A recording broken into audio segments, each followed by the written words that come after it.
ఈరోజు డాక్టర్స్ అందరూ కామన్గా ఫేస్ చేస్తున్న ప్రాబ్లం గురించి నా పర్సనల్ ఎక్స్పీరియన్స్ గురించి మీతో షేర్ చేసుకుందామని నేను ఈ వీడియో చేస్తున్నాను. మంచిగా రివ్యూ రాశారు. ఈ పేషెంట్ మా దగ్గరికి మెలాస్మా ట్రీట్మెంట్ కోసం అని వచ్చారు. సో వీళ్ళకి చాలామంది పేషెంట్స్లో ఉండే కామన్ ప్రాబ్లం ఏంటంటే ఒక్క సెషన్లో రిజల్ట్స్ వచ్చేయాలని ఎక్స్పెక్ట్ చేస్తారు. అట్లా జరగవు. ఈరోజు మళ్ళీ వచ్చి తను వచ్చేసరికి మా అదృష్టం కొద్ది ఏంటంటే 90% రిజల్ట్ అనేది వచ్చేసింది. బట్ ఆ రోజు మేము ప్రామిస్ చేసాం, ఇన్ కేస్ మీకు ఏదైనా తగ్గట్లేదు అంటే డోంట్ వర్రీ, మేము కాంప్లిమెంటరీ ప్రొసీజర్ ఇస్తాము అని. అండ్ యాజ్ ప్రామిస్డ్ అదే గ్రాటిట్యూడ్తో మేము ప్రొసీజర్ అనేది ఫ్రీగా చేసాం. సో పేషెంట్కి ఉండాల్సింది గ్రాటిట్యూడా లేకపోతే యాటిట్యూడా? అంత రిజల్ట్స్ వచ్చిన తర్వాత కూడా మాతో ఆర్గ్యుమెంట్కి వచ్చారు, ఇష్టం వచ్చినట్టు మాట్లాడుతున్నారు. అంటే డాక్టర్స్తో ఇది మాకే కాదు, ప్రతి డాక్టర్కి ఇదే ప్రాబ్లమ్స్ ఫేస్ చేస్తున్నారు.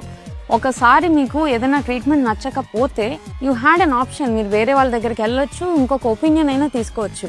అంతేగాని ఎవరిచ్చారండి మీకు ఆ రైట్ ఇష్టం వచ్చినట్టు మాట్లాడడానికి, మీరు ఇష్టం వచ్చినట్టు రివ్యూలు రాయడానికి? మీరు అబ్యూజివ్గా మాట్లాడినప్పుడే ఒక డాక్టర్కి సీరియస్ అవుతారు. మాకు కోపాలు వస్తాయి, మేము మనుషులమే. అట్లీస్ట్ మీరు అది అర్థం చేసుకోవాలి. ప్రతి ఒక్కళ్ళు మాకు ఇంపార్టెంటేనండి.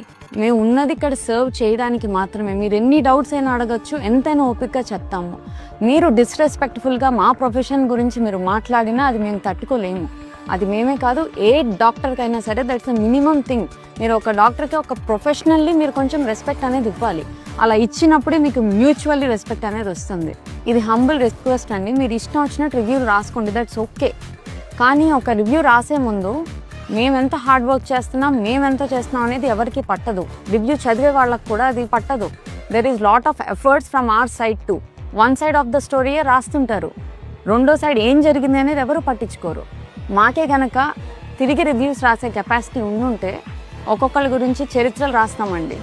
ఇక్కడికి వచ్చి ఎంతమంది న్యూసెస్ చేసి వెళ్తారు, ఎంతమంది ఇష్యూస్ రేస్ చేస్తారు, ఎంతమంది అబ్యూజివ్గా డాక్టర్స్తో మాట్లాడతారు. రివ్యూలు ఇవ్వగలిగితే గూగుల్ కూడా సరిపోదు. ఇది humble request for every one. మీరు ఏదైనా ఒకళ్ళ గురించి రాసేటప్పుడు మీరు వాళ్ళ దగ్గర నుంచి ఎంత గెయిన్ చేశారో అనేది మర్చిపోకండి. Because we will do our best to give you the best results.